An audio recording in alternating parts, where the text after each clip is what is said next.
Welcome to the Where Do Gays Retire podcast, where we help you in the LGBTQ plus community find a safe and affordable retirement place. Join Mark Goldstein as he interviews others who live in gay-friendly places around the globe. Learn about the climate, cost of living, healthcare, crime and safety, and more. Now, here's your host, Mark Goldstein.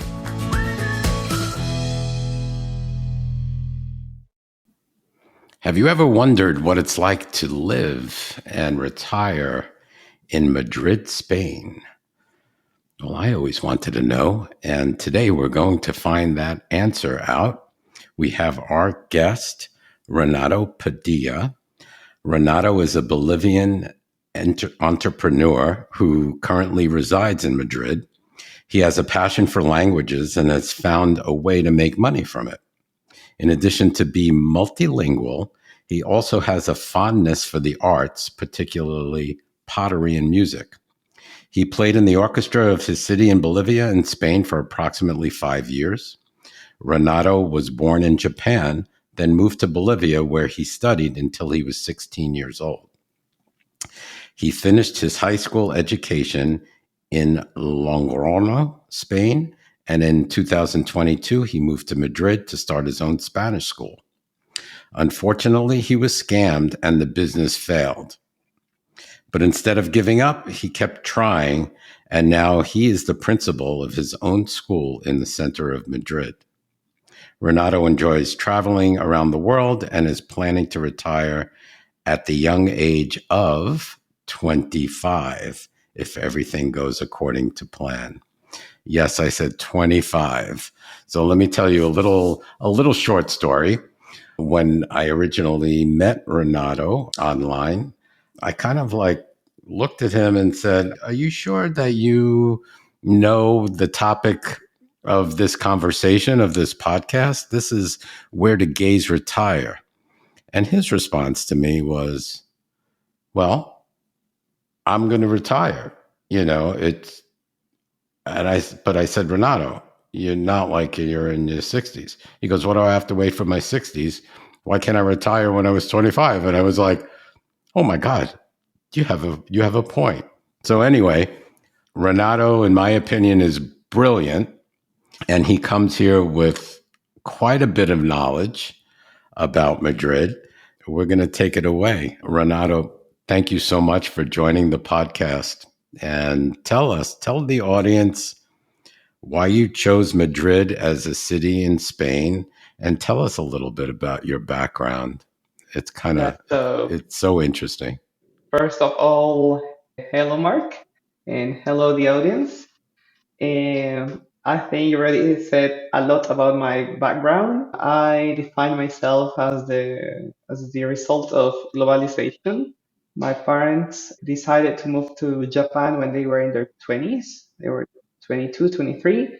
And as soon as they got married, they knew that Bolivia was not for them. So they went to Japan. They didn't know the language. They didn't know anything. My mother, fortunately, spoke English because she did high school in the US. Thanks to the English she knew, they could get a job, and they did well for 20 years that they were living in Japan. And at that time, I was born there.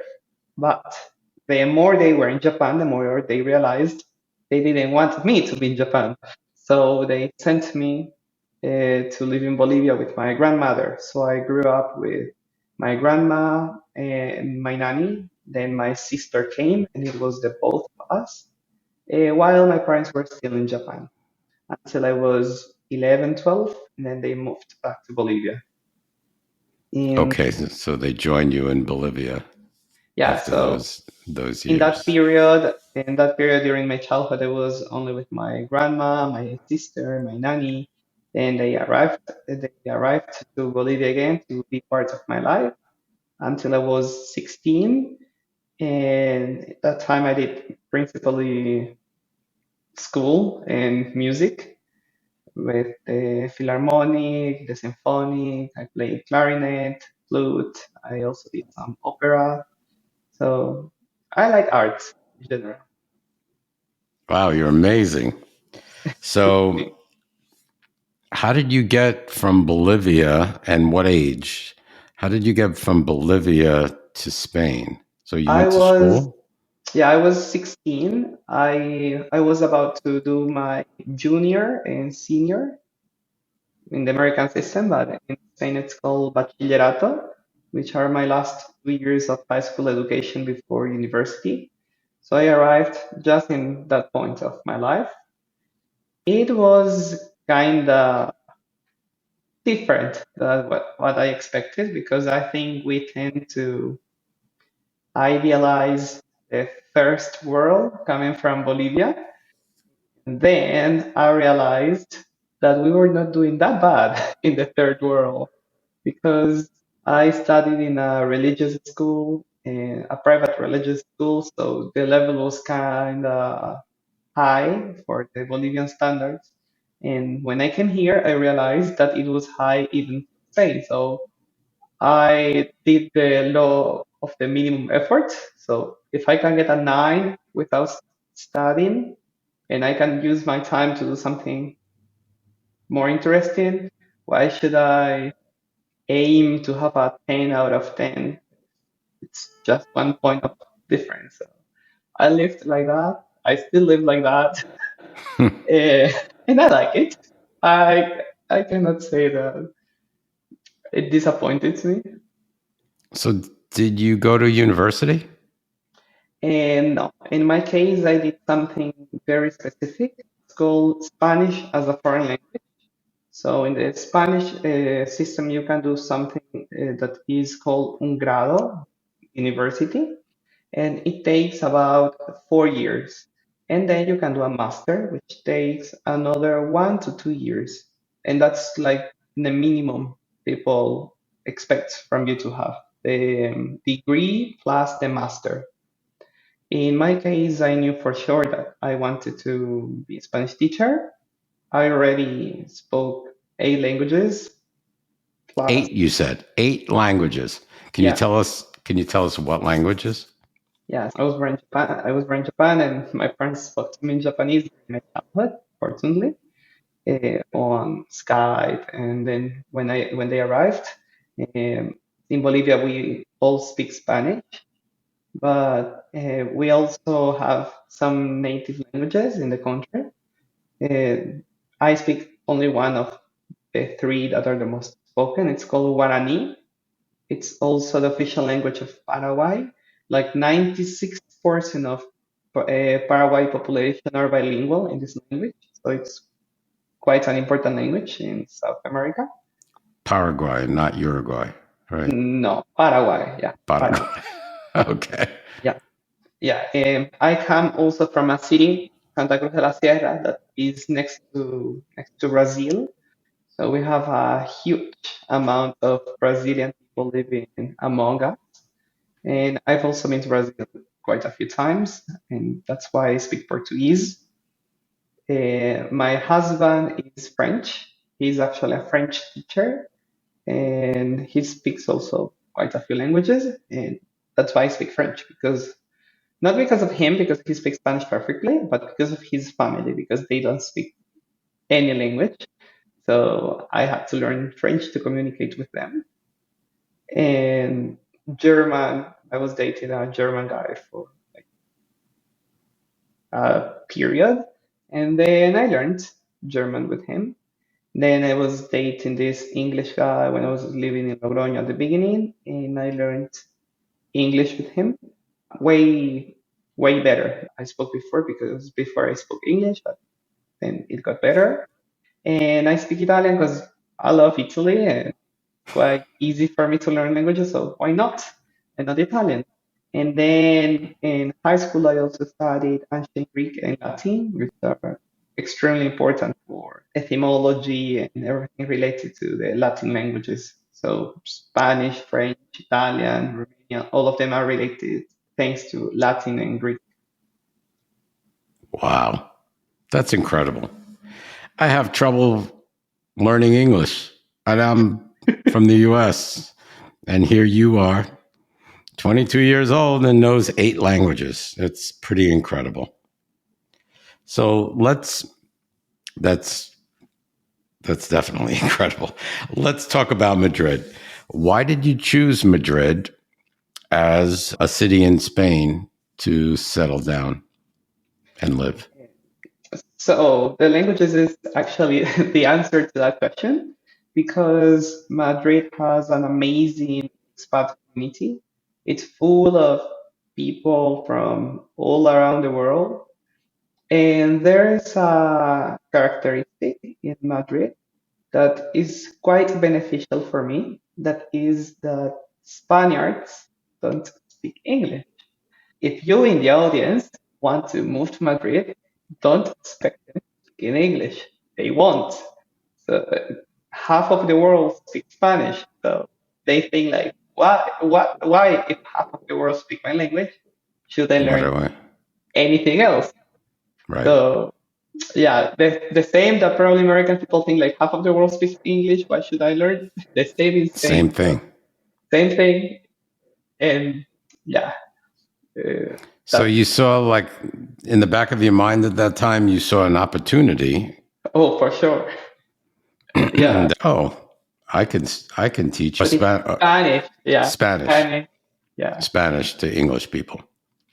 yeah. Actually, not only English, like any language they speak, I don't really mind. Any language, I but have students from Korea, from Turkey, from Vietnam, so many countries, even from Kazakhstan, countries that you might never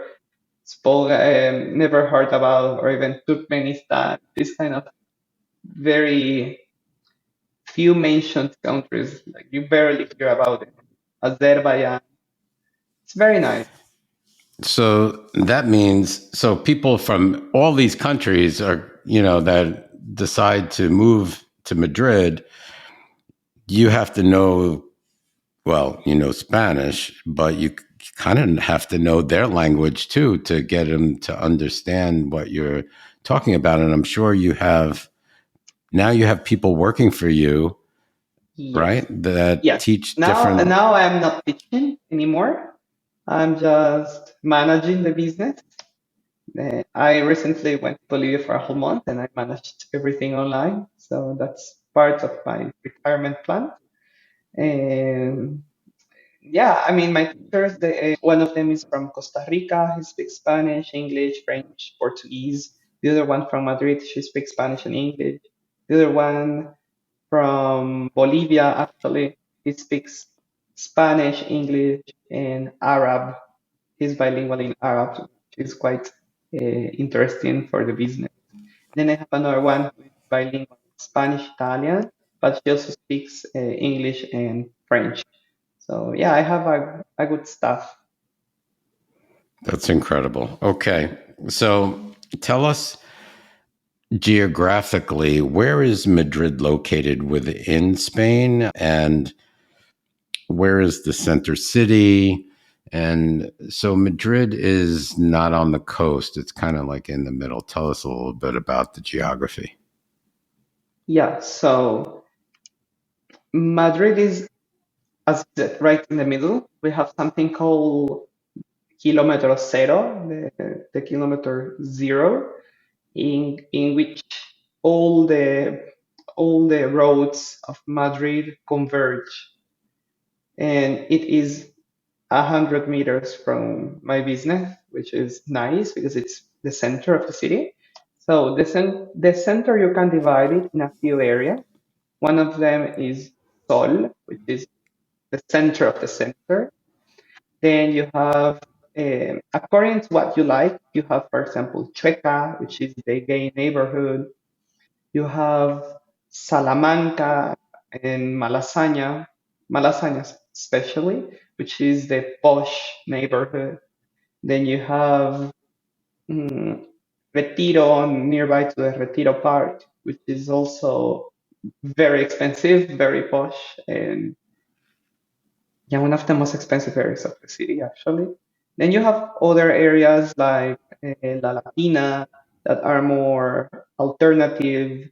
So you like this alternative scene, like the secondhand markets, restaurants from Latin America, restaurants from Africa.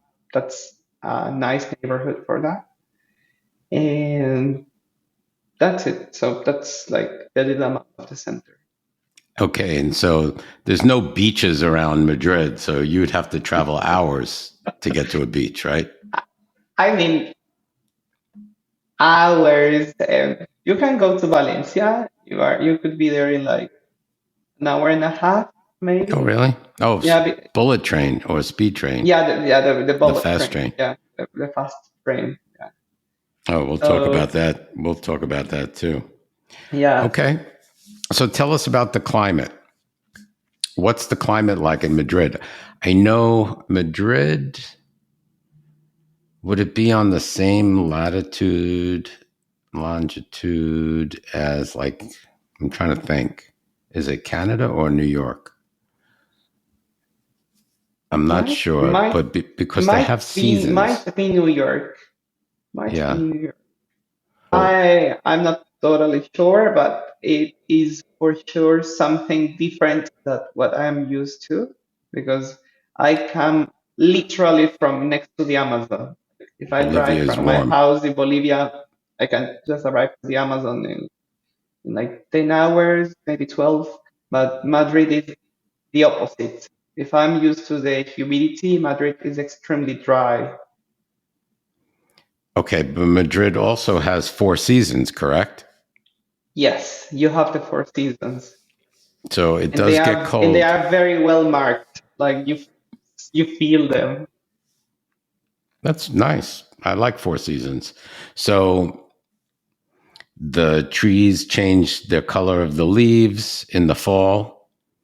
Yes. The Yeah, we spring, have everything is growing. yeah, that's exactly And the how to winter is define. freezing. Does it snow? It's freezing and the last snowstorm we had was like 2 or 3 years ago. It paralyzed the city. People didn't go to work, they didn't go to school, they stopped working, living. It was awful. I think Madrid was not prepared for that snowstorm. It was called Filomena. Yeah, it was different, a phenomena. Huh? Do you have a rainy season? Does it get in the spring, maybe? Does it rain Actually, now it's kind of rainy. in the winter? Yeah. Okay. If it doesn't snow, which usually it doesn't snow, So but now it's rains, not snowing. This but it year, this rains. current year, it hasn't been snowing, but it rains. Okay. Okay. How cold do you think? Do you know? I don't know if you know Fahrenheit as far as centigrade or Celsius. I Do know you know Celsius. Celsius? Do you know how cold does it get in the winter? Okay, so I'll tell you now in Fahrenheit. So in Fahrenheit, uh, oh no, this is still Celsius. It could be -5 degrees, like the most freezing, -5, but usually it stays in 0 degrees. It's still cold. Yeah, but during the winter. And as I Yeah, said, because of how dry the city is, it gets hot. I feel it way less cold than I would feel it probably in my country. My country, it's 20 degrees. I am dying. I am freezing. In Freezing. here, in here, 20 degrees is Not perfect. You that can bad. go. No, no, it's really okay. Okay. It's like here in the desert. I live in Phoenix, Arizona. It's in the desert, so it's very dry. The winter, when it gets down to at night, either 40s or 30s Fahrenheit, Yeah. it's freezing. To me, it's freezing, but to Yeah, anybody but the else. problem, I think the problem in Madrid is the summer because there's no beach, there's no nothing. So it gets hot. People, because of how dry it is, you feel that you're in a sauna. So even Mm, if it's like 35, Celsius degrees. You feel it like 45 because it's It's so so hot, dry. It's so dry. dry. Yeah, you just want to like go into a swimming pool. Yeah, yeah, and the swimming pools are full, and Yeah, I bet. I bet. Okay. Is living in an LGBTQ neighborhood important to you? And does Madrid have those type of neighborhoods or gayborhoods, as we call it in the US? yes, actually, I think the whole Madrid is very gay. Starting from that, like you see the LGBT representation everywhere, and the gay neighborhood by excellence is Chueca. And me personally, I wouldn't live there. It's even way too much for me.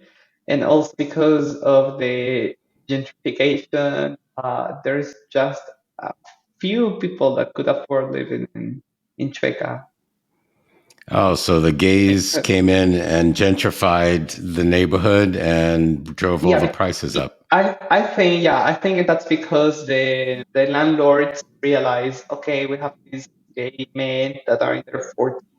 They have no children, but if they are in their 40s, it means that they are professionally well developed, good salaries, no children because they are gay, and they have nothing better to spend their money than paying these landlords stupid quantities of money for their very old flats that are not worth what they ask for. But as people keep paying, they keep Right.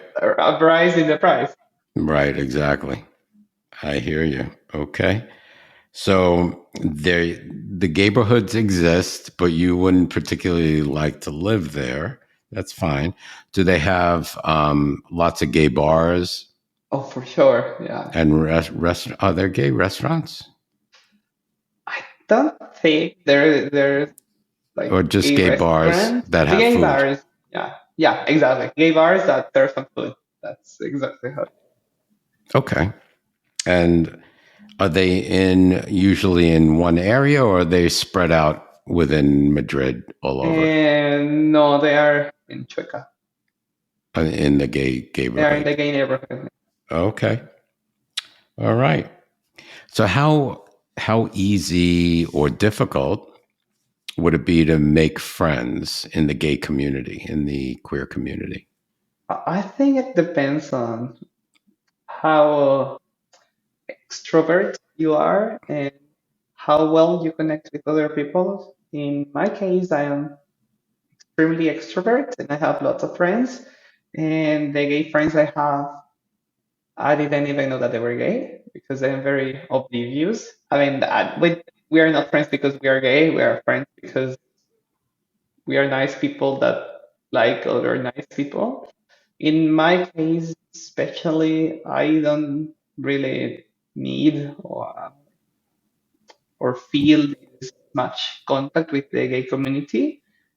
I do participate in some activities and or I try to, for example, have in my space to let people know like some gay flag or something like it's a LGBT friendly space. So I actively, but also under the table, like I do my stuff to help the gay community in my way, in what I can do, but I don't actively go to a gay space to look for friends because it's kind of difficult because they usually are here for a period or most of them are here just for Erasmus For visiting? exchange, visiting. So it doesn't really make a lot of sense for me to invest a lot of time and energy making friends that I know that will be back in their countries within a year, within 2 years, because I cannot see these long-term friendships going on. So I want my relationships, friendship, any kind of human relationship to be long-term. And if I cannot do it, then it's like meh. Yeah. Yeah, I tend to agree. Friendships, I agree. You invest time in friendships, I think that they should be intended for long term. and not short term. So I totally agree.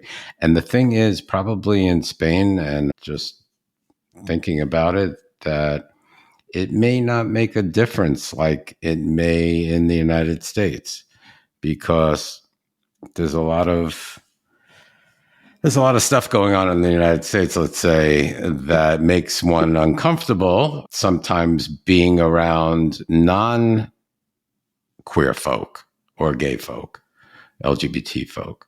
Whereas in Spain, it doesn't really matter that much. Yeah, yeah, yeah. I think you expressed my point perfectly. Like maybe in the States you have this ex religious funny, which probably if it's not a gay bar, it may happen that if I kiss my husband, there's this crazy Karen yelling at me like, "Why do you do that in front of a child?"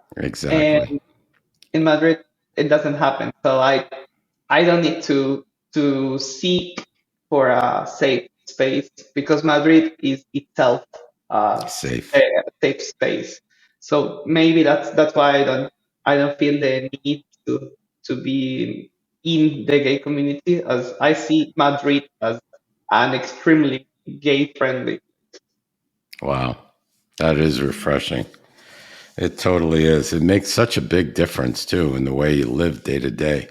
So, Yeah, because oh, even the fact that I don't need to think about where I'm going or what should I do, it's just be uh, yourself, and it doesn't one matter. one less thing to think about. You're right.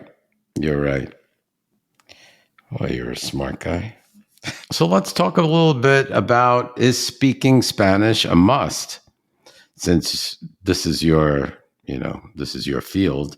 If I wanted to live or retire in Madrid, would I find it difficult? Let's say I didn't know Spanish, or I had minimal Spanish, because I would think before even leaving for Spain, I would try my best to learn a little bit. But that's where your teaching comes in. If I do, I need Spanish. So in other words, if I speak English, is are there other English speaking people that I can get by a little bit, or do I I really mean, need to take your class? the international community is huge, but then I think there's this decisive factor, which is do you only do you only want to belong to this apart expats community living another life in Madrid? So you put yourself in this kind of expat apartheid, or do you want to live the real experience, living in Spain, having contact with other Spaniards, visiting little villages in the middle of nowhere, and having a chat with this 90 years old grandma that could tell you how she survived the dictatorship of Frankism in Spain. So I think there would be like so many things that you would be Missing. missing. That I think it's worth it to learn the language at your own path. I mean, I have students that they speak fluently after 3 months, some others after six, some others take maybe a year to speak fluently. So each person is totally different and our background is totally different. Do you So get people older like me yes, I as had as I a had students in their 68, 62, 58, 55. do you find it's more difficult for them to pick up the language at an older age? Actually, they were all European or Middle East, which means Oh, that they speak at least two or three languages. oh, So, okay. So it's not that so hard they for were them. not American. Yeah. Oh, okay. And Yeah. and I there think the was Americans would have a problem. there was an American one. He was from New York. I don't say the name That's because where I was from. yeah, so I don't say names or anything, but so he Hmm. was about 72, not that old. He was still in shape. And he spoke also Turkish because he was the first generation. His parents moved from Turkey from Istanbul specifically to New York to start start this American dream thing. And they spoke to him in Turkish. So this guy was bilingual in English and Turkish. And even if he was American, I think he had a huge advantage. But by the fact of being able to think in a different way linguistically. That's impressive. I envy you. My God, 8 languages. Whew. I'm telling you, I can't even get my English down pat. Okay, so I can get by. Most people don't really speak English, and knowing the language really helps. And it also helps because without learning Spanish, you're really missing out on a lot of the culture and society. You're limiting yourself. You just want to, if you just want to know English and just live with the expats, that's fine. But you really That's want totally to. fine. I have some students in my school that have joined the lessons from A1, the basic level. And I'm Mm-hmm. like, why did you decide to start Spanish? And they were like, oh, because one of our close friends who is one of your students. And I was like, who? And then they told me, this guy. He was like, oh, nice. And we saw that in 2 years now he speaks amazingly well, like in upper intermediate. And he's 55, 55, 56. So he's almost 60. And within 2 years, he learned extremely fast. And and they are like, and we have been living here for 7 years, and we don't speak Spanish, like barely. Hola, ¿qué tal? Bien, me llamo Pepe, something like that. As they saw that someone closer to their age, from the same city, from the same country, from same background, learned the language, they are like, okay, it encourages us, and we Them, cannot stay behind because right? this. And I'm like, yeah, this is not a competition. They're like, yes, but if he can, then I I can. can. Cool, cool. That's great. So tell us, Renato, what's the local economy like? Like if people want to buy a 2-bedroom, 2-bath house or condo or something like that, what would they be paying? And what would they be paying to rent also, like a 2-bedroom? To rent, I don't think it's even worth it to rent, because if you calculate how much you're gonna pay in rent, it's way It's too much. high? It's very high. All the prices I can give you are in the center of Madrid, but a two-bedroom apartment would be around 1800 to 2000 Euro. each. Yeah, 2000 euros, which is 1.10, I think, with dollar. So dollars, it would be like 2200 dollars. And that's for Or 2-bedroom or 1-bedroom? two Two bedroom. bedroom. Yeah, we're I talking mean, US prices. yeah, you're talking US prices in a country in which the minimum salary Right. per month is Is much lower. is 1300. So now you need to take into account that you're speaking with people that are making 15K a year. So how do they do it? How do they live there? They I don't don't live know. there. I don't They can't know. live there. They live with their parents until they are 35, maybe 40. It's kind of sad the way, because you know what? All the expats come in, drive the prices up, or they Yeah. buy and rent them out as Airbnbs. Yeah, actually, lots of Chinese companies are doing that right now. Yeah. They buy literally a whole building. That's why they probably will crack down on the golden visa, which allows you to purchase a property, I believe, in Spain for Half a half a million million dollars. Half a million euros. dollars. Euros. Okay. which is Euros. which is More. around for 550 approximately. US. Yeah. Hey, you're good at that conversion stuff. It's only adding 10%.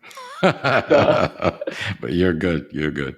Okay, so that was like a rental that you gave us an idea. How about to purchase any 400,000 euro, 500? You have any? I would say between four and six, four, 400 to 600 to buy a nice apartment. I mean, not it's like if you're coming from another continent, please don't buy a shitty hole in the middle of nowhere. You come here to get a better life, not to make it Right. worse. So if you're trying to buy a nice property, I would say it would be around four to 600. Okay. That's that's up there too in price. How about electric bills and utilities, electric and gas? I know fuel gas is expensive in Spain and in Yeah. Europe, but how about electric and gas for the home?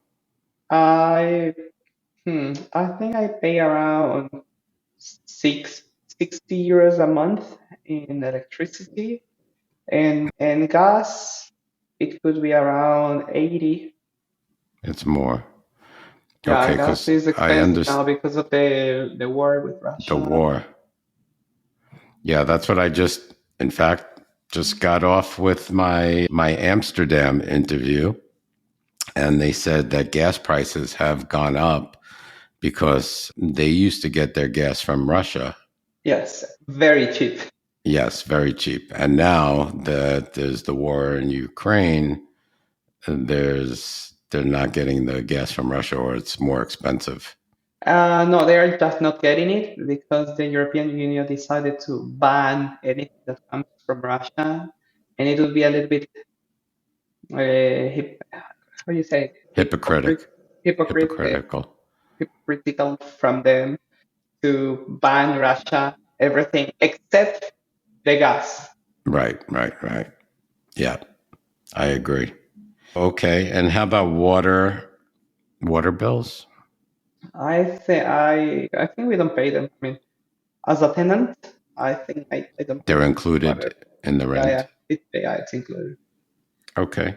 But it shouldn't be that much. It shouldn't be that much. I mean, I know my mother lives in a three bedrooms apartment in Logroño, a city in northern Spain. She pays every 6 months like 150 in water. In water. Okay. And taxes. Taxes are expensive, Oh, right? yeah, Because you make me cry every time you remind me that. so taxes are high because you get stuff, you get things for your tax money, right? So Oh you yes, get medical. you have an amazing public system education. You have an amazing public health system. So we You have get things. We get very, very good things. I think it's even the best in Europe that we have in Spain. The best health system. I wouldn't doubt it. I really wouldn't doubt it. And we'll get to that. We'll get to healthcare in just a few moments. But does Madrid have an arts and culture scene? Like, do they have live theater, museums? Oh, I know they have museums. Yeah, a lot of theaters, a lot of museums, a lot of drag queen scene as well. Oh, they do? Yeah, Madrid? yeah. Cool. They don't ban drag queens then. No, this is not Texas. Not like, not like Yeah, Texas or Florida. I yeah, shouldn't say that, but okay. yeah. I remembered once when I was in my high school, my last, no, my first year, which was my junior year, and then it happened to this Texas massive shooting going on, Hmm. and instead of banning they banned drag queens the same week. Like during the same week, they banned drag queens, Right. and the teacher, the teacher's assistant who was from Texas was like, I don't know how to answer because we were 16, 17 years old, and I was like, what is going on in your country? Like, why, if you have problems, instead of solving, they ban the drag queens? Like, what is wrong with the drag queens? Yep. That's what we keep on asking. And yeah, Uh, yeah, it's I mean, amazing. those are things that I think that shock anybody who is not from the US, Not from the US. or is not familiar with the US, Hmm. because we don't have guns, we don't have weapons, we don't have anything. Maybe you could kill someone with a toothpick or something like that. Right. We'll get to that too.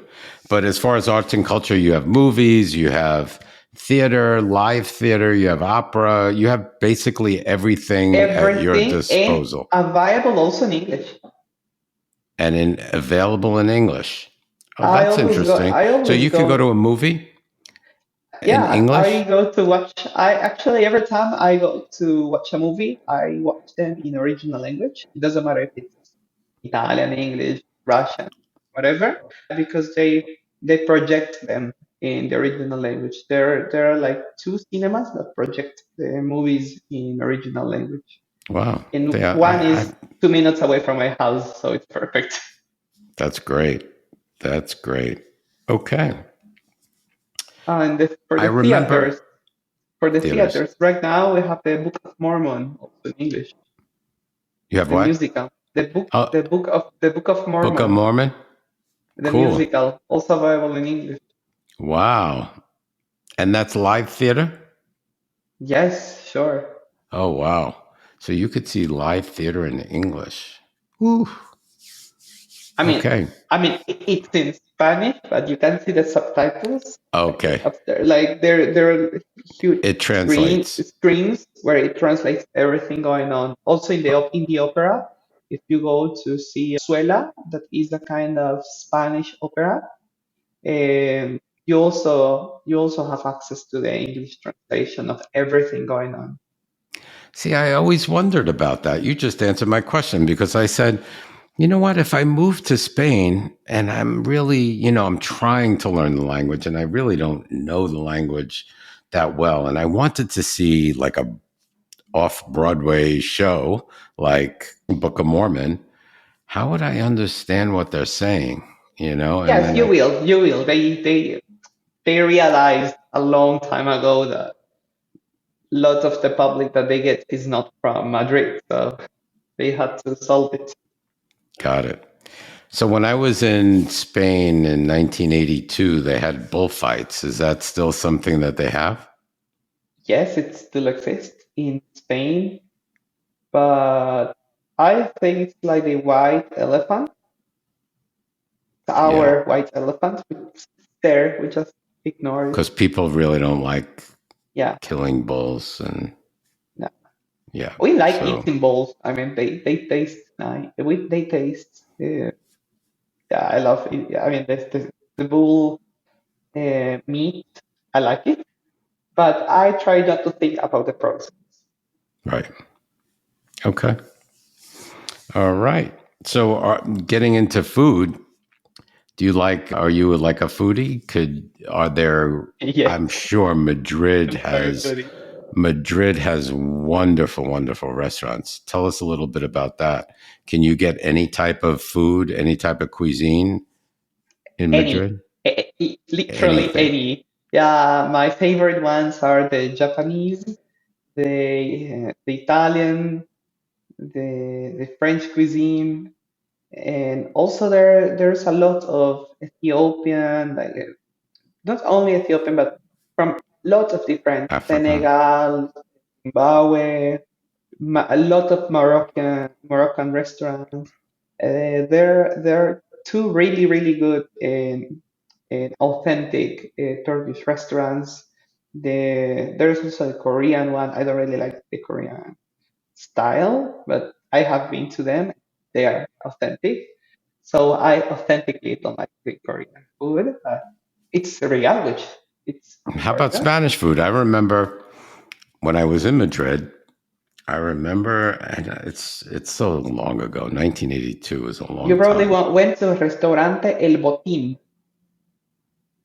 I don't remember where I went, but I remember walking through like old Madrid, and like there were cobblestone streets, and we were just walking to a restaurant. Now, at that time, Franco was still, oh no, Franco just got out of power. Franco So, never got out of power. He died. right, right. Okay. So he died right before, I think, 82, like a couple of years before. And if, He died in the 75. okay. So when I went in 82, there was still some sort of unrest in Spain because I remember walking through old Madrid and there were like army with green beret Yeah. hat with their machine guns Oh, at yeah. the You came to Spain. at the You door came entrance when while it we were was not passing. LGBT friendly. Right, I don't think so. I don't think it was LGBT friendly anywhere. I didn't even know if I was LGBT or if I was gay back then. I probably knew, but I didn't know what it was or whatever. Or maybe It I didn't did. have a name. Right. Maybe I did. But we won't talk about that. Okay. So I could still get paella? You can get anything. Anything. I mean, if you want the real paella, please go to Valencia. Valencia. Yeah. Mm-hmm. But Yeah. if not, you have very, very, very good restaurants that are not that expensive. I mean, you can get an amazing dinner for 30 to 40 euros per person. I But you remember can you can also get an amazing lunch, like menú del día, the daily that's what, menu, yep, for 10, 12, 12 euro. 12, not 10, but 12 to 15 euros. You can get a very, very good menú del día, which is the starter, the the main dish, the drink, and the dessert for 50 Wow. euros. That's incredible. I love that. I really Yeah. like that. Oh, and I remember it was the first time. It kind of shocked me too, because in the US, I'm not used to this. So when I went and I ordered seafood in Madrid or wherever I was in Spain, like shrimp, the prawns, they looked back at me and they had their eyeballs in there.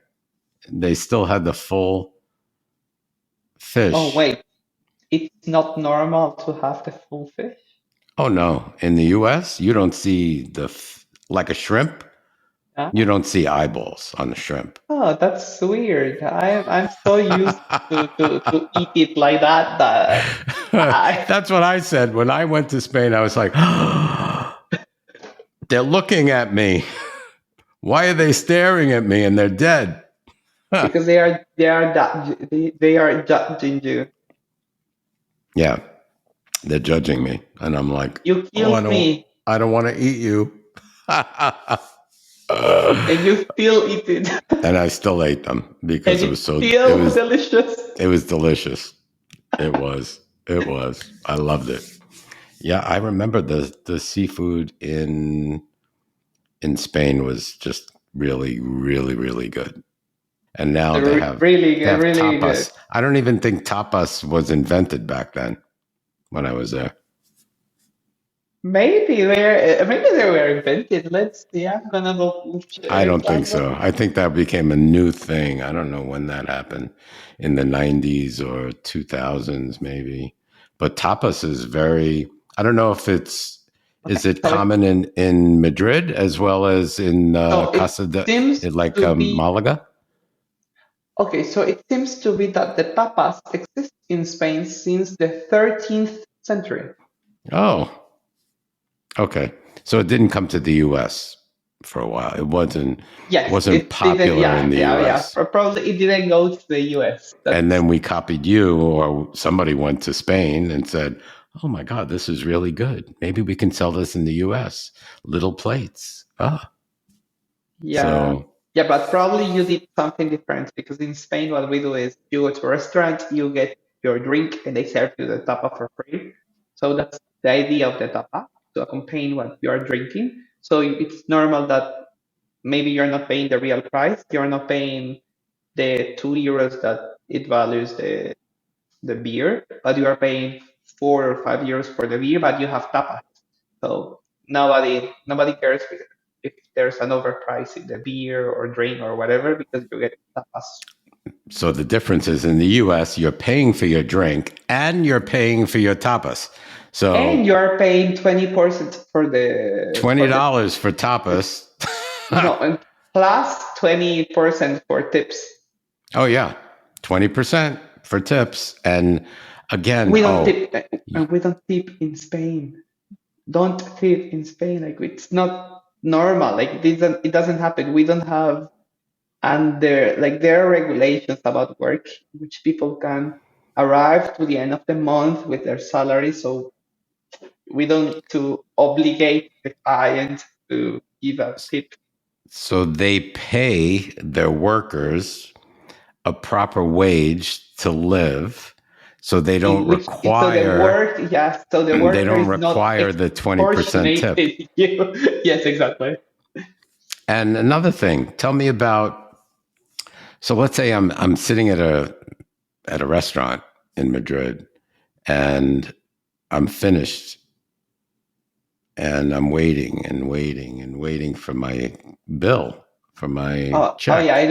Do you it will have, never they will come. never come over No, you need to unless you ask. ask? You need to ask la cuenta, por favor, because it is extremely impolite to just give you the bill because it means that they are kicking you out of the restaurant. And what kind of bastard would kick you out of a restaurant? Like In I the cannot even. US, they do that all the time. So they want to turn over as many tables as possible. So they're like, "Oh, what can I get you? Could I get you dessert? Is that all? Here's the check. Bye-bye." It's different in the US. What? So In the in Spain, when you US, do the reservation of the table, yes. it takes me around 15 to 20 minutes to eat. And it's extremely quickly. Maybe 30 minutes. I take as much as possible. But when you reserve on the restaurant, on the website, the fork, the You know app, what? the fork. It's an app that you use to do reservations. Oh, okay. It's very common in Europe. We use this app, the fork, and usually it gives you a time between an hour and a half to 2 hours. So if I want to do a reservation, for example, at 2 p.m., the app blocks that table from 2 p.m. to 3:30, even 4 p.m. because you're paying.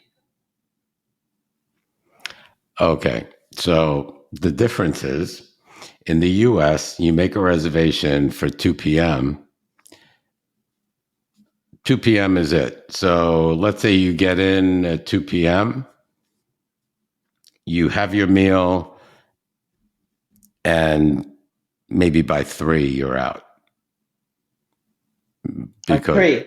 yeah, And when do maybe you by have 3 time to do the chat that, like, we go to a restaurant not to eat, but for for social. the social? Oh, we chat while we're eating. So disgusting. So yeah, we get indigestion. We everything is quick, quick, quick, quick, quick, fast, fast, fast. Which is No, also nice for your no, insurance because the doctors get more money and everything is about money. right. Everything is about money. So that's the difference. So I Wow. like to highlight that stuff because it's so interesting. I love the way the Europeans do things. Okay, we learned Yeah. about restaurants. Let's talk about public transportation.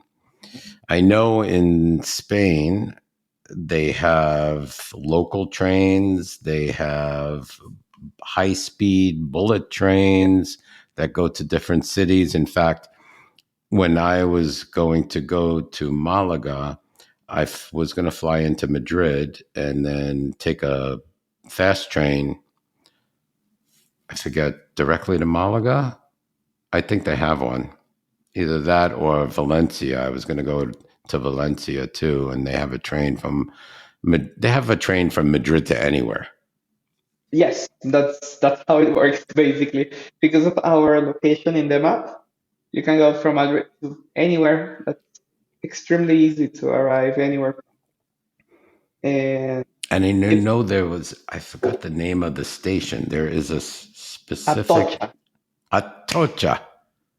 Yes. That was it. Yep. Because I looked it up, I Googled it. I said, how could I get from the airport to Malaga? And they said, oh, Atocha train goes, Yeah. that's where you got to go. Yeah. Good news. If you are over 65, the public transportation is for free. For Uh, free.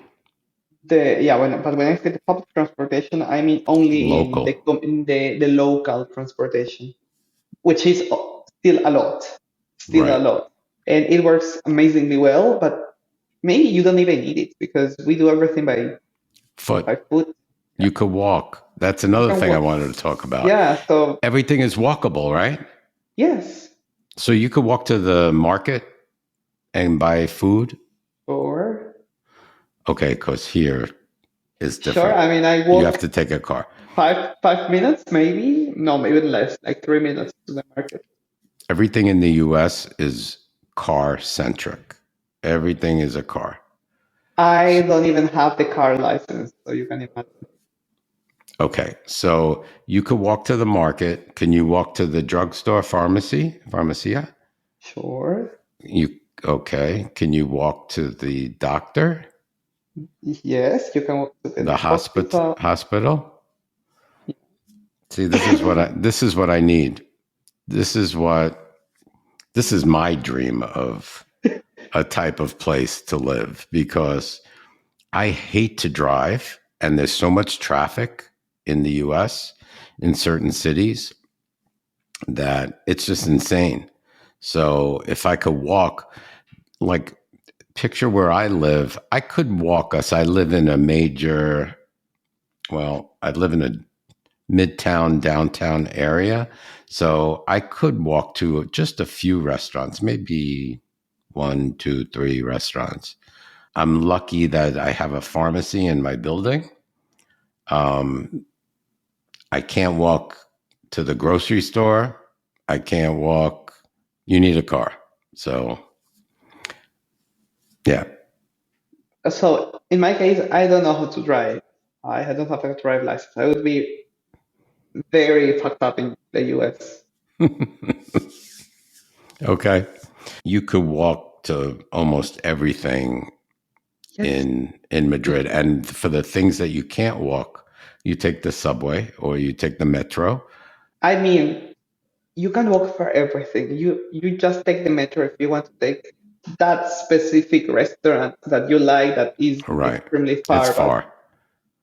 but it's your choice to go to the restaurant because in your neighborhood you have maybe 30, Wow. 50 restaurants. So you are just going to another neighborhood by public transportation because you want that one. Wow. Do they have Uber? Yes, and it's actually extremely cheap. Uber is cheap. Yes, we pay like €7. Oh, wow. Wow, Yeah. that's great. And you have the rest. Okay. So is there a lot of traffic? Like with the people that do drive, is there a lot of traffic in Madrid? Yes, it's not a city that has been built for cars. By the way, I have just double checked. In Spain, restaurants, we have 9,000, let's say 10,000 restaurants in Madrid. And we have, In Madrid alone? in Madrid alone, we have 10,000 restaurants and Holy. 15,000 bars. Holy moly. That's crazy. That's like 5 on every block. Actually, it's Madrid has a bar per each 200 inhabitants. Wow.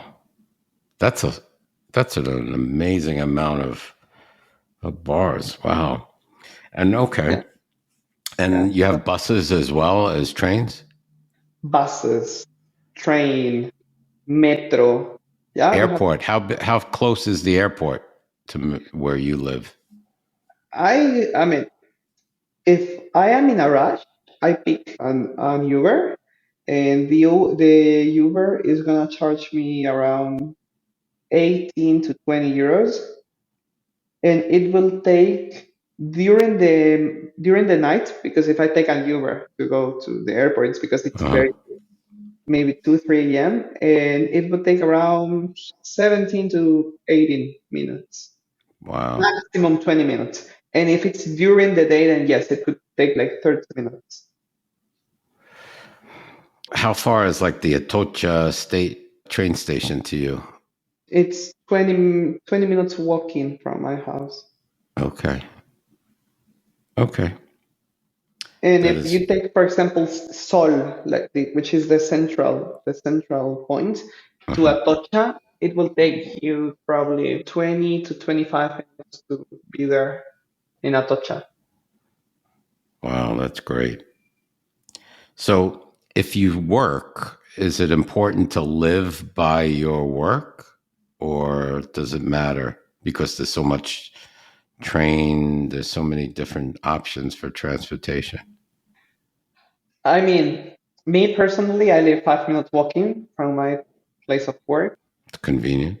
Uh, if you can avoid living an hour by metro from your Mm, place of work, then it's better. yeah, I think that it's better to saves. use, because it's an hour going, an hour back. It's 2 hours that you're wasting every day. Hmm. So if you can live nearby your place of work, that's ideal. But if not, it's very easy to arrive from one point to another. To another. Great. All right, let's get into the crime. So, Madrid is a big city, and all big cities have some sort of crime. Will I feel safe if I lived in Madrid? As far as I'm comparing to a city in the United States, such as Phoenix, where I live. So, here in Phoenix, we allow guns, of course, and I know you're going to say, why? And I don't even want to get into it because I don't have that. I mean, I have the answer, but do I agree with it? No. But anyway, so I know that guns are not allowed in the EU. Well, most parts of the EU, but in Spain, they're not allowed. Would I feel safe living in Spain? I guess there's crime of opportunity. Pickpockets. Hmm. I mean, it's quite common if you are Hmm. in the metro station, which is, by the way, they are amazing metro stations. We As have the pickpockets they are? are beautiful metro stations. Yeah, and the Oh, pickpockets are there. And but I think in Barcelona the pickpockets are more a problem than in Madrid. I think that all my friends were suffered the pickpockets in Madrid, not me. In my case, personally, I forgot my wallet with my credit card, my debit card, my green card, with my permission to live in Spain, with my European green card. So right. everything. I left it in the metro. I forgot it. It was midnight, Oh, and someone reported that, and they called me. They directly called me like, "Hey, by the way, here's your stuff. Could you come by the police station because someone has come with all your stuff? So please come." did they take your money, your cash? I don't have cash. I never Okay. have cash. I mean, I don't. It's If I very need cash, rare. if I Now, need cash, I withdraw. is that a common thing that somebody might turn it in if you lost it, or No, I think it's it's not common, right? I think no, I think it's the common thing to return Oh, it. really? Yes. Oh, yeah. In the United States, you lose your wallet, you could forget it. You're calling all your banks, stop my debit card, stop my credit card. You're calling your the MVD for the driver's license. You have to replace everything. So Yeah. So no, it's rare if nobody reports. no shootings, no mass shootings because guns are illegal. I mean, they could knock you to steal your wallet, but it's like it's just your wallet. If you know that you are one person against three, just to them, whatever. I remember seeing a YouTube. There's a guy that does YouTubes that he was from New Zealand and his wife is from Spain and they live there. And I remember he was in a tapas bar or in a bar and he left his camera in a bag with all of his stuff and just put it down on the bar.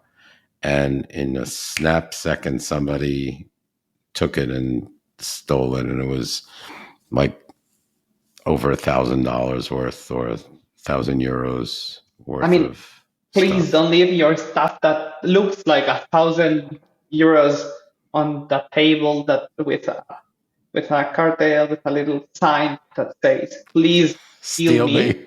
I mean, don't be Right, steely or innocent, or I don't know how to describe it. It's like, just if you don't expose yourself, nothing's gonna happen. Just don't expose yourself. right, right. Gotcha.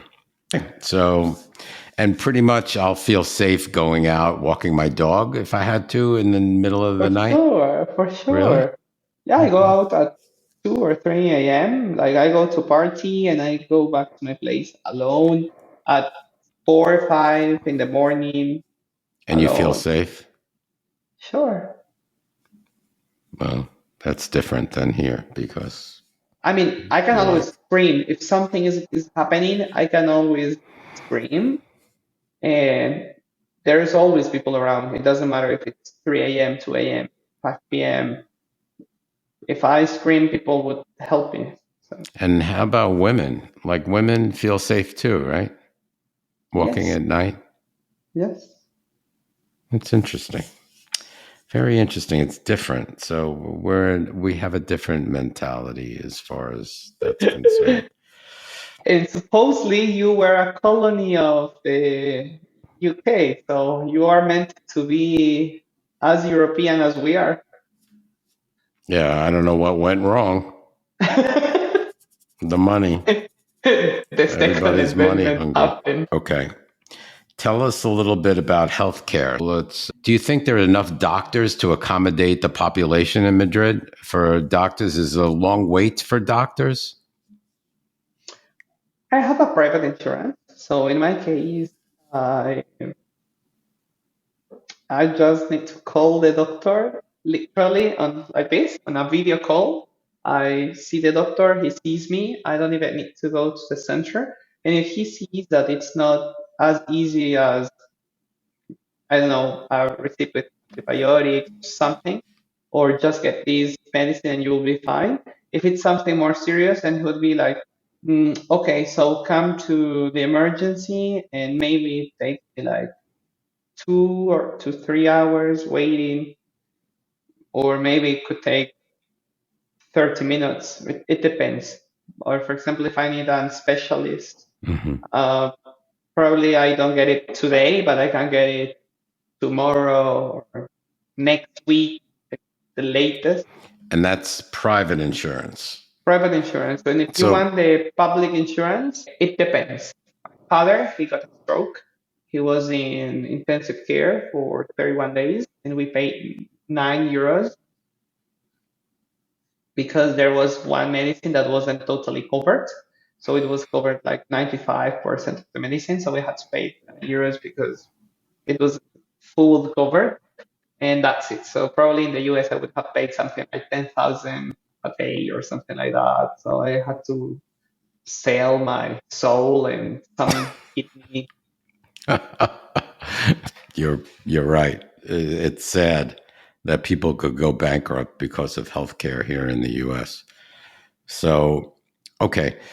So for expats, in order to get a visa, you need private healthcare for at least a year. Am I correct?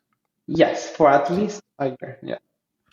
Okay. And then after a year, I'm entitled to go on to the public system, which since I have not paid into the public system, I have to pay depending upon how old I am. So if I'm over 60, 65 or 60, can't remember. I think I pay double in Spain. I pay like 170 euro a month, if I'm not mistaken, per person for the public. Approximately. Approximately. For the public. And private could be anything, but Yes, private, because it they don't. depends a lot on your condition. I mean, it's not the same if you are a high risk patient that it is So a what I private. understand though, the private, they don't accept pre-existing conditions, That's correct. which is an issue. But Yes, let's that's say I correct. have a pre-existing condition with my heart. I can't get private coverage, You will have or to I have to pay out of pay pocket. out of pocket. I mean, they won't let you die, but if it is a Nice. pre-existing condition, you will have to pay. Even if I go to a public hospital? Not the public hospital. Okay, No, so let's say the let's public say, is public. all right. So let's say it's my first year and I don't have public insurance, or I don't have public health care yet. I only have private. I have a heart attack. So they rush me to a hospital. Is there public and private hospitals? No, there are public Public. hospitals and in private hospitals. You have the both of them. Oh, there's two different kind of Yeah, you have hospitals? the private one and the public. Oh. So So if I had, probably they are very human here. So if you are suffering a heart attack, nobody would even think about taking you to the private hospital. I mean, the first thing we would do is call the ambulance, which is for free. We would call the ambulance and say, there is a man suffering a heart attack in the bar, so please come. It would arrive within 2 minutes. And then they take you to the how does it go? public to Can you the do that public. again? Meow, meow. Yeah. So they would take you to the public hospital, and I don't even know if you had to pay anything. I mean, I should double check. And then, I probably not, or something minimal, because healthcare is a right in Spain. It's not a privilege. Is that right? yeah, it's a right, not a privilege, which I think is the rule. And I mean, I don't see anything about anything about paying for the thing that you're. Probably. I would think you're right. I don't think if it was that kind of an emergency, I think they would rush me to a public hospital and just do what they have to do. And Yeah, then I say, okay, how much do I owe you? And they're like, what is that? Oh, what? Oh, you don't owe anything. Or $2 for whatever. I don't know. That's what I'm thinking. I don't know if I'm right. yeah, yeah. I mean, it just seems it just I hear like so weird that they would even try to ask you for money. It's like you just survived a heart attack. What else do you need? Another heart attack? Right. From the seeing a bill. Do they have state of the art hospitals in Madrid? I would think so, right? Do they have what? Like state of the art hospitals, like high tech hospitals, really up to date. This is Europe for sure. Okay. Okay. They wouldn't have to ship me back to the US. They could do whatever they They could need, do yeah, in Madrid. yes. Okay. Yeah, also for some expats that it could be that even in the LGBT community that some of them are in their 60s, but they have their children because before they were married to a woman and then they rediscovered themselves when they were in their 50s. It happens. Hmm. If they want to come here with their children or anything, if you want to do university, how much do you think it costs the whole 4 years of your career? Let's say, for example, me, I want to study modern languages, which is 4 years degree. How much do you think I would pay yearly for that university? €30,000. 1,050. Oh wow, So my whole degree would cost me 4,000. it's amazing. And here in the U.S., it's so different that people can't afford to pay back their loans, their student loans. So that's Yeah. another big thing here because they have tremendous amounts of student loans, 50, 60, $70,000. And that's right before they even get a job. They're graduating university and they have this big bill, over their heads. And So, I mean, we have a very good quality and everything. I just don't see why we should pay more than that. all right. I like it. I like it a lot. Okay. What do you wish that you don't have in Madrid that you might have had elsewhere? Do you miss anything like that you had in Bolivia or in Japan I that you mean, don't have I mean, in I miss Madrid? my family and my friends from my whole life that are in Uh-huh. Bolivia. So I Uh-huh. just came back from Bolivia, and it was refreshing for me to see all these family, all these friends that I grew up with.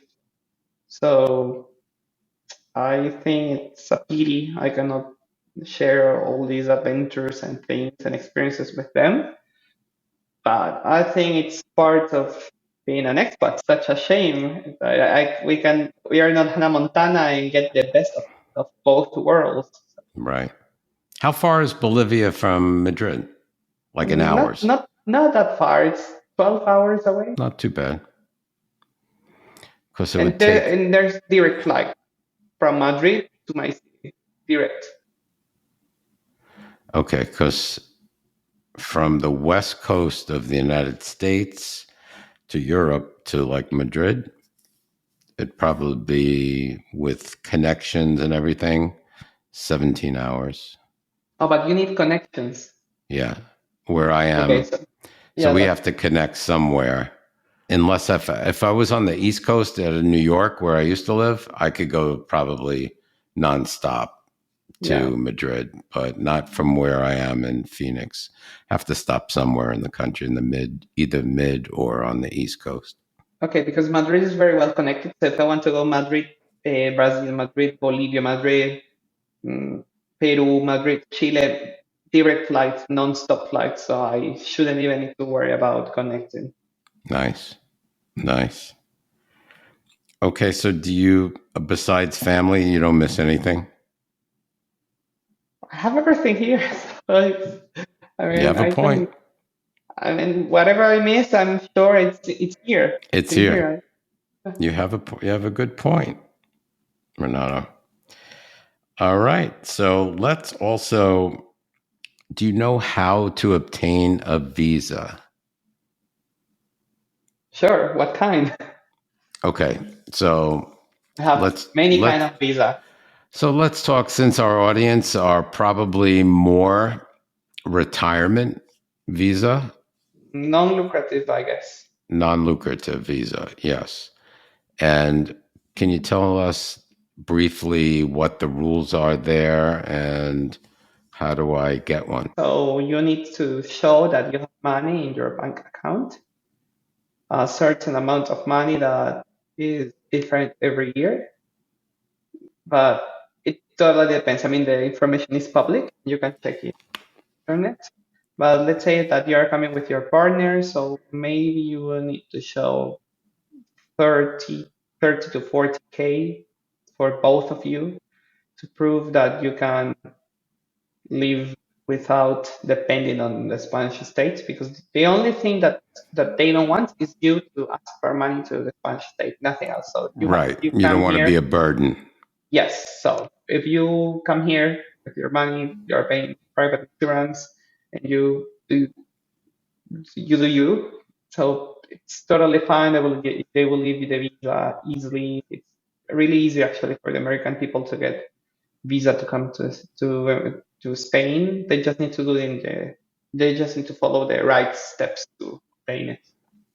Which is usually the consulate within the United States. That's where you start from Yes, yes. You go to first, the consulate, you ask what are the requirements, you get all the requirements together, you present your dossier, and then it starts the procedure. so let's say my husband has a pension.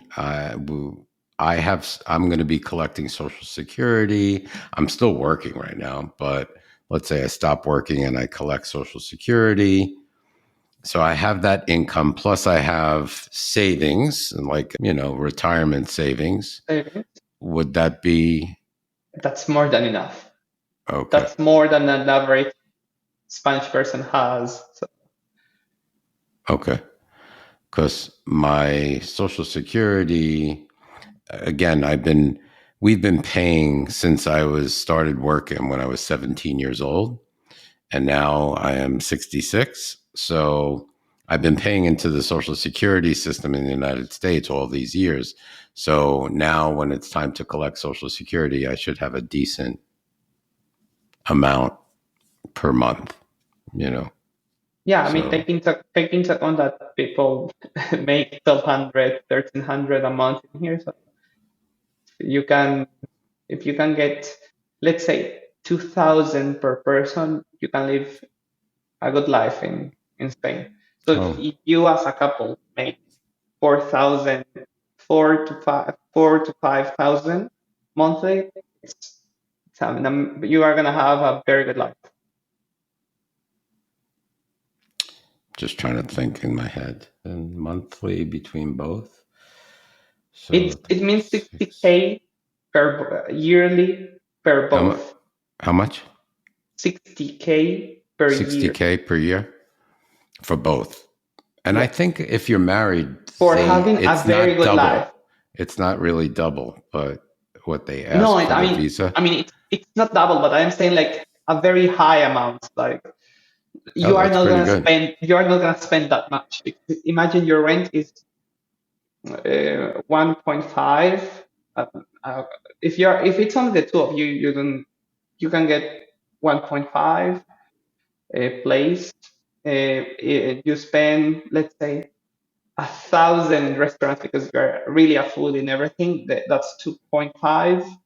If you want to travel around Europe once a month because you're not gonna do it every week, you spend on that month trip other 1,000, like an amazing trip, hotel and flight tickets. Because for flight tickets, I do travel like every 2 weeks, sometimes every week, and I pay like 50 euros going and back.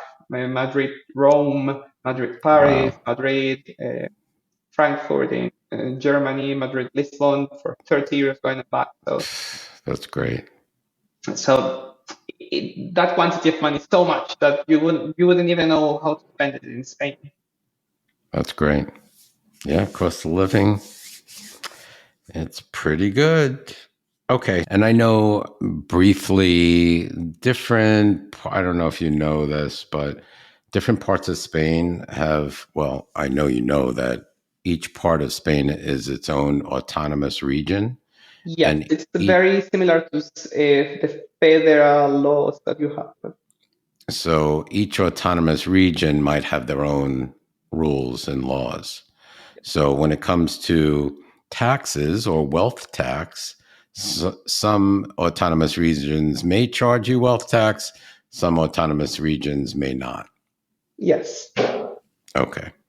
And the same thing goes with inheritance tax. So people have to be aware that different parts of Spain have different rules as far as inheritance tax.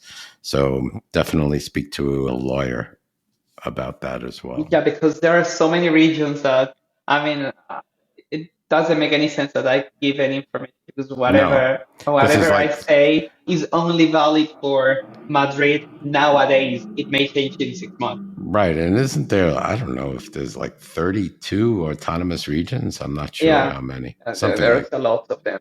yeah. All right. So living there for many years in Spain, I should say, are there any cons of living there?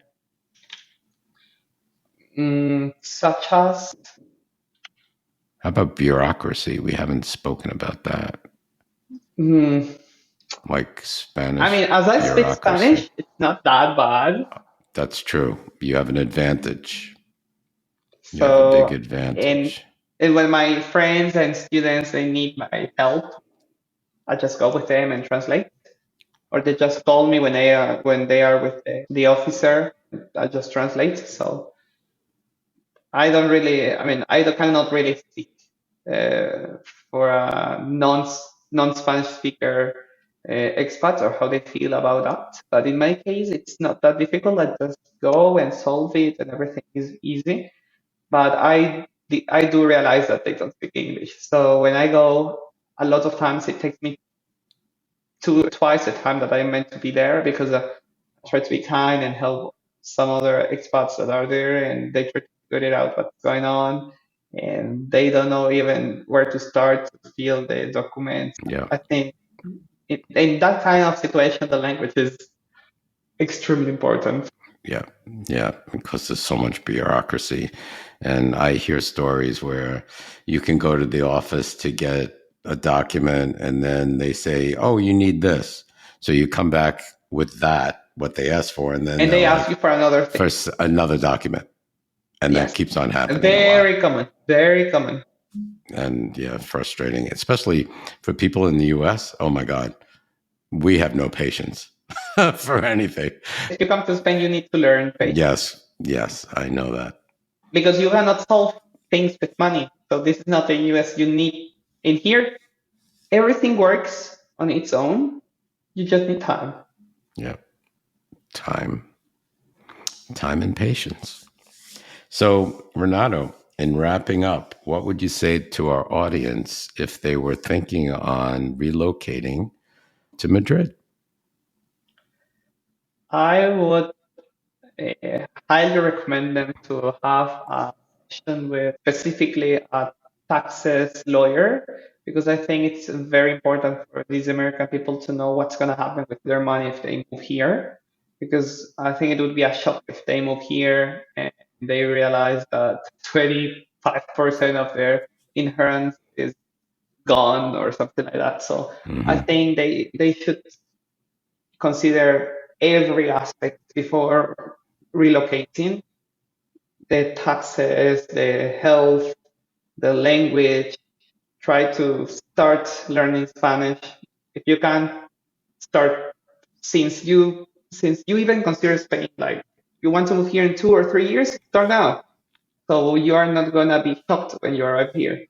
So I think if Spain taught me something that the longer it takes you to plan, the better the Better it, result is.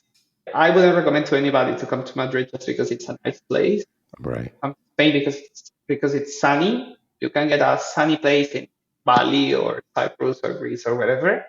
If they choose Spain, they need to know why they are choosing Spain and consider all the options because there is an amazing lifestyle, very healthy food, prices, very affordable for American people, uh, very, very friendly LGBTQ people around. Like if they're straight, it doesn't matter, nobody cares.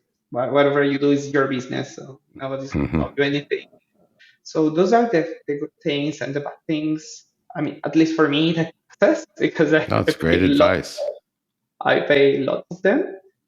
And also, if if you have your money in the US and you're gonna spend it with your car in here, don't move your money. Like keep it in the US and you come to Madrid and you spend out of your debit card.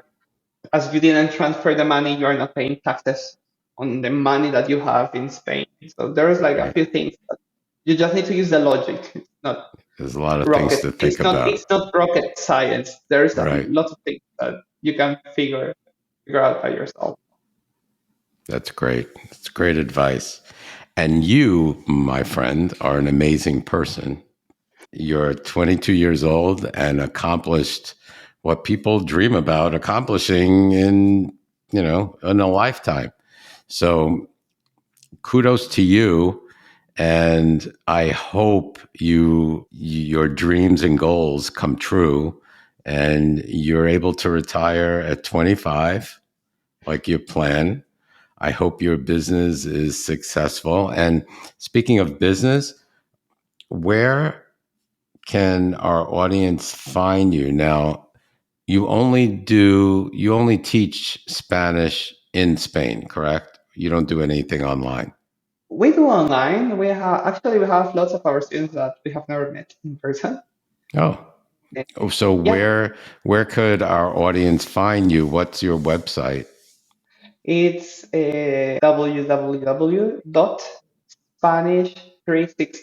www.spanish360.es.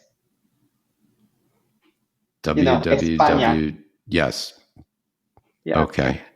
So you said Spanish 360? Spanish360.es. ES. ES. Yeah, Right, España. yeah. Cool. Great. Well, we're going to take a look at your website. Thank And you. yeah, I hope our people that are our audience that are intending to move to not only Madrid, but all parts of Spain. I mean, the internet has no borders. So, Oh, sure. yeah, speak to Renato. Thank you. You're very welcome. And thank you so much for taking the time to speaking to our audience today. It's been very educational. I learned a lot and we'll speak again. Sure. Thank Whenever you, you need, Renato. you're Thank you. welcome. Bye-bye now. Bye bye. Thank you for listening to the Where Do Gays Retire podcast. If you enjoyed today's episode, please subscribe to our podcast and consider making a donation by clicking the coffee cup on any page at www.wheredogaysretire.com. Each cup of coffee that you buy costs $5 and goes towards helping us continue the podcast. Thank you for your continued support.